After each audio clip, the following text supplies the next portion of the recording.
ও আমার যুবক বাবারা, আমার আল্লাহ প্রতি রাত প্রথম আসমানে আসেন। তোমার যদি লাগতো তুমি কেন ঘুমাও? গোপনে সুন্দর করে ওযু বানাইয়া যায় নামাজ বিছাইয়া কলিজা ভরে যদি ডাক দাও, ইয়া আল্লাহ, আমি আল্লাহ তো তোর মোহাব্বতের জন্যই প্রথম আসমানে তাজাল্লি দিয়া দিলাম, চাইতে দেরি আমি আল্লাহ তোকে দিতেও দেরি করব না। কত গভীর রাতে আল্লাহর নবী বলেন, আমি রাতের বেলা ঘুমায়ে গেলাম এশার নামাজ পড়ে, হঠাৎ আমার কাঁচা ঘুমের মধ্যে কান্নার আওয়াজ আসতেছে, আমার কানের মধ্যে ঘুম ভেঙে গেল। এই রাতে কে কাঁদে আর আমার ঘুম ভাঙলো? নবী বলেন, আমি উঠলাম, নজর করে দেখলাম আমার মাথার পিছনেই তো মসজিদে নববী। আমি দেখি ওখানে একজন আল্লাহর বান্দা রাতের গভীরে নামাজে দাঁড়ায় দাঁড়ায় কান্না করে। স্বামী আর স্ত্রী বড় ভালোবাসার জিন্দেগি পরিচালনা করতেছে। একদিন স্ত্রী স্বামীকে জিজ্ঞাসা করে, ও স্বামী, তুমি আমাকে কেমন মোহাব্বত করো, ভালোবাসো? বলে সীমাহীন। বলে কেমন? কয় তুমি আমার জীবন, আমি তোমার জন্য যা চাও তাই দিব। খেয়াল করতেছেন? স্ত্রী বলে, যা চাইবো তাই দিবা? বলে হ্যাঁ তাই দিব। স্ত্রীও একেবারে সাধারণ মানুষ না, খুব ধর্মের জ্ঞান ট্যান আছে, ধৈর্য আছে। বারবার স্বামীকে বলে, যা চাইবো দিবা? দিব, চাওয়া মাত্র দিব। বলে বুঝা খাও? হ্যাঁ বুঝা কইছি। ওয়াদা? বলে ওয়াদা। স্ত্রী পরীক্ষামূলক বলে, আমাকে 3 তালাক দিয়া দাও। স্বামীর মাথা ঠিক আছে নি? গরম হয়ে গেছে। বললা কি? কই না ওয়াদা করলা, যা চাইবো তাই দিবা, দাও, তালাক দাও। স্ত্রীর কথা শুই না স্বামী বলে, কল্লা যেতে পারে, তালাক তোমাকে দিব না, কারণ তোমার মতো একটা আবেদা স্ত্রী পেয়ে আমার জীবন বড় ধন্য। দুইজনের মধ্যে একটু বাক বিতণ্ডার সমাধানের জন্য জামানার নবীর দরবারে রওয়ানা। হঠাৎ রাস্তার মাঝে গিয়া স্বামী বেচারা পড়ে গিয়া পাটা ভেঙে গেছে, চিৎকার দেয়, বাঁচাও। স্ত্রী হাত ধরে বলে, এত কাঁদো কেন? বলে পা ভেঙে গেল। এবার আল্লাহর বান্দি বলে, নবীজির দরবারে যাওয়ার প্রয়োজন নাই, চলো আমরা উল্টা বাড়ির পথে চলো। বাড়ির মধ্যে যাইয়া স্ত্রী ডাক দিয়া বলে, স্বামী আমারে দয়া করে মাফ করে দাও, আমার কথা আমি উড্ড করে নিলাম, তালাক চাই না। স্বামী ডাক দিয়া কয়, বিবি আমার, নুজহাতুল মাজালিস নামক কিতাবে ধৈর্যের বয়ানের মধ্যে ঘটনাটা পাওয়া গেছে। ও বিবি, তালাক চাইলা কেন? আবার তুমি তালাক ফিরাইয়া নিলা কেন? তোমার কথা। বলে, শোনো স্বামী, তুমি রসুলের হাদিস কি শোনো নাই? রহমতের নবী বলছেন, আল্লাহ যাকে বেশি ভালোবাসবেন মুসিবত দিয়া পরীক্ষা নিবেন।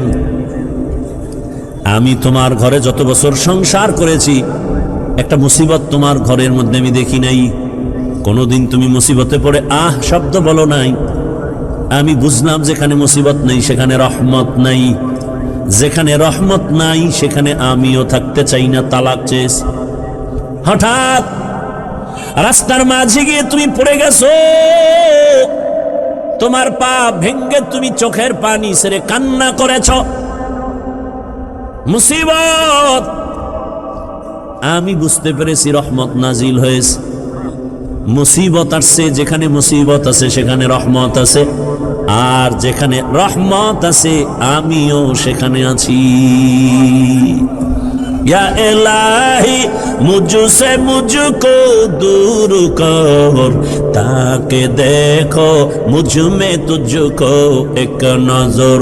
या इलाही तू मेरा माबूद है, या इलाही तू मेरा माशूक है।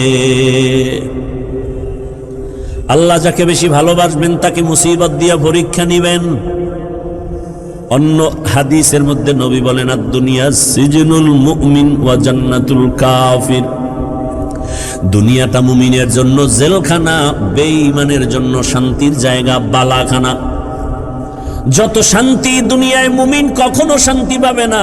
বেঈমান শান্তি পাবে দুনিয়ায়, মরার পরে অশান্তি শুরু হবে, শেষ হবে না।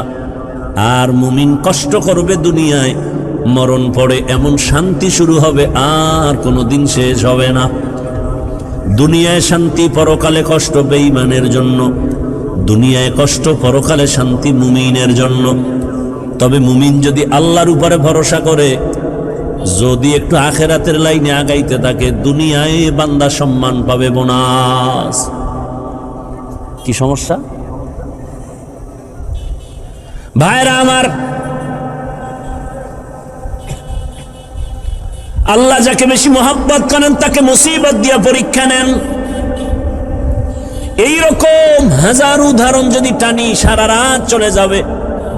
আমার রহমতের নবী, যার কোনো গুনাহ নাই, সন্দেহ করলে ঈমান চলে যাবে।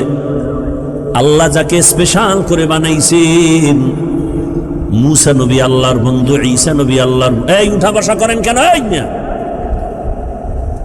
উঠার ব্যারাম থাকলে ঢুকছেন কেন? বাহিরে দাঁড়ায় দাঁড়ায় বয়ান শুনতেন, বিড়িটাই না আবার আসতেন।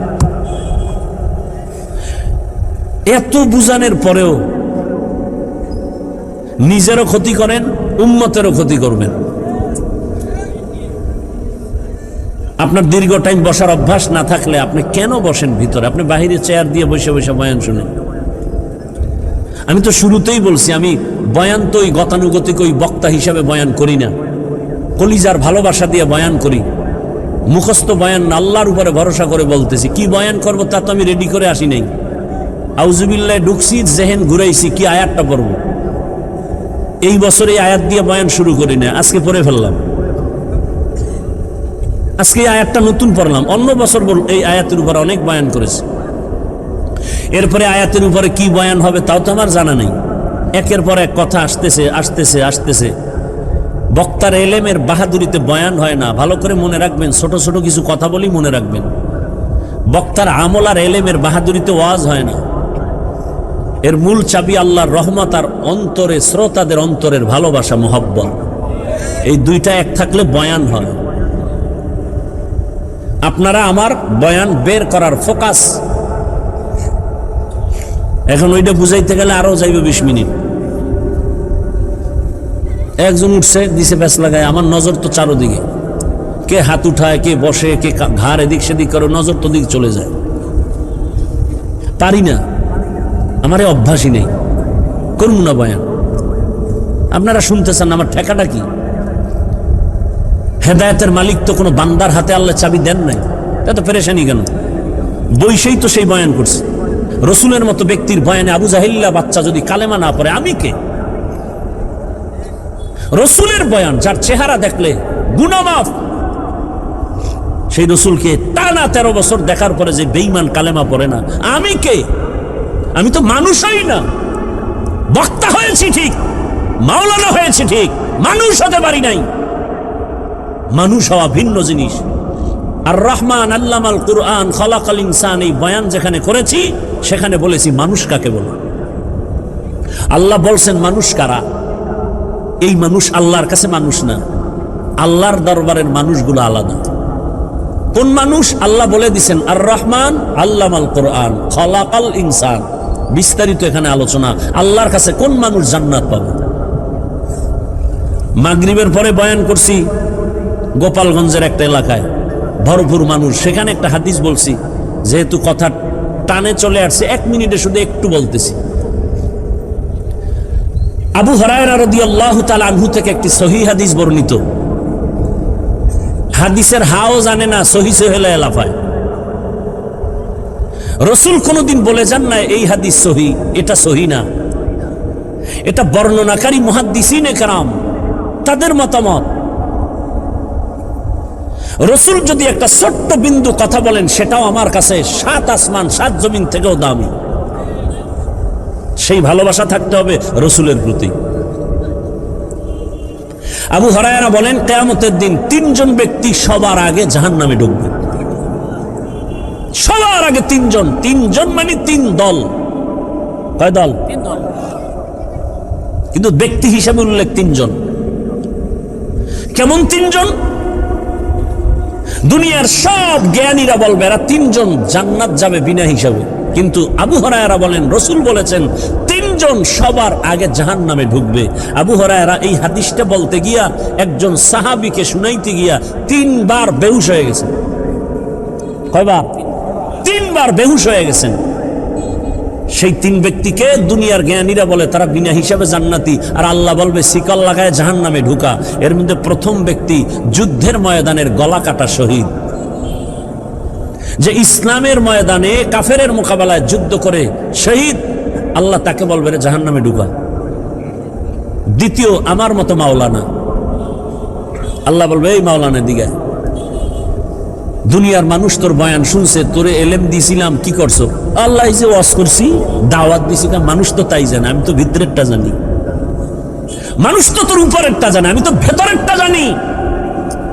তোরে আল্লামা না লেখলে মনে কষ্ট পাইতি, কেউ জানতো না, আমি জানি। কি এই রোগ নাই? নামটা কেন নিচে হয়েছে? এই রোগ আছে। নাম কেন ছোট হলো, বড় হলো না? মনে তোর কষ্ট কেউ জানে না, আমি তোর অন্তরের খবর জানি। আরো কথা বলার সুযোগ নাই। আল্লাহ বলবে এই জাহান্নামের ফেরেশতা ধর এই মাওলানারে, জাহান্নামের ভেতরে ঢুকা। শহীদেরাও জাহান্নামে, মাওলানাও জাহান্নামে। 3 নাম্বার ব্যক্তি হবে যারা মাদ্রাসা মসজিদে দান সদকা করে, কইবে ধর। এই বহু ফকিন্নির মাঝে তোরে টাকাওয়ালা বানাইছি, করছো কি? আল্লাহ মাদ্রাসা মসজিদ কেন করছো? কয় দিনের জন্য। হ্যাঁ, মানুষ জানে দিনের জন্য, কিন্তু আমি ভিতরেরটা জানি। 50,000 টাকা দান কইরা চায়ের দোকানে চাপাবাজি করছো, পুরা মসজিদ তুই কইরা দিছ। তোর নামে আলহাজ না লাগাইলে মাথা গরম। দান করার পরে তোকে মারহাবা না বলার কারণে তোর মেজাজ গরম, পারো না, টাকা ফিরাই নিয়ে যাও। জাহান্নামের ফেরেশতাই নাফরমানের ধর, জাহান্নামের শিকল লাগায় জাহান্নামে নাও। ও আমার প্রিয় বাবারা, যুবক, পর্দার আড়ালের মা বোনেরা, বৃদ্ধ বাবাজিরা, শহীদের হালাত যদি এমন হয়, মাওলানাদের হালাত যদি এমন হয়, মাদ্রাসা মসজিদ করনেওয়ালা দানবীরের হালাত যদি এমন হয়, একটু একটা মিনিট চিন্তা করেন আপনার আমার উপায় কি হবে। जिंदगी में बंदगी तू करना है, जिंदगी में बंदगी तू करना है, जिंदगी बे बंदगी शर्मिंदा है, जिंदगी बे बंदगी शर्मिंदा है। दुनिया में हो दुनिया का तलबगार न हो, बाजार से गुजर हो खरीदार न हो। ये दुनिया एक मिसले कागज फूल है, ये दुनिया एक मिसले कागज फूल है, जिंदगी में बंदगी तू करना है, जिंदगी बे बंदगी शर्मिंदा है, जिंदगी बे बंदगी शर्मिंदा है, जिंदगी में बंदगी कुन बंदगी, बंदगी बे जिंदगी शर्मिंदगी। भाईरा आमार, বলার সময় কই আল্লাহ তাআলা বলেন আমি চাই না আমার আদরের কোনো বান্দা বান্দি জাহান্নামে যাবে। আল্লাহ কখনোই চান না কেউ জাহান্নামে যাবে। আল্লাহ চান না হিন্দুরা জাহান্নামে যাক, খ্রিস্টানেরা জাহান্নামে যাক, ইহুদিরা জাহান্নামে যাক। আল্লাহ মোটেই চান না। বলে তার প্রমাণ, আল্লাহ বলেন আমি সব সময় তওবার দরজা খুলে রাখছি, আয় কুল ইয়া ইবাদিয়াল্লাযীনা আসরাফু আলা আনফুসিহিম লা তাকনাতু মিন রাহমাতিল্লাহ ইন্নাল্লাহা ইয়াগফিরুয যুনুবা জামিআ। দর্শক, বয়ানটি শেষ পর্যন্ত দেখার জন্য আপনাকে অসংখ্য ধন্যবাদ। এই বয়ান থেকে আপনি কি শিখলেন আমাদেরকে কমেন্টে জানান এবং ভিডিওটি ভালো লাগলে বন্ধুদের মাঝে শেয়ার করে দিন, যাতে অন্যরাও এই আমলগুলো শিখতে পারে।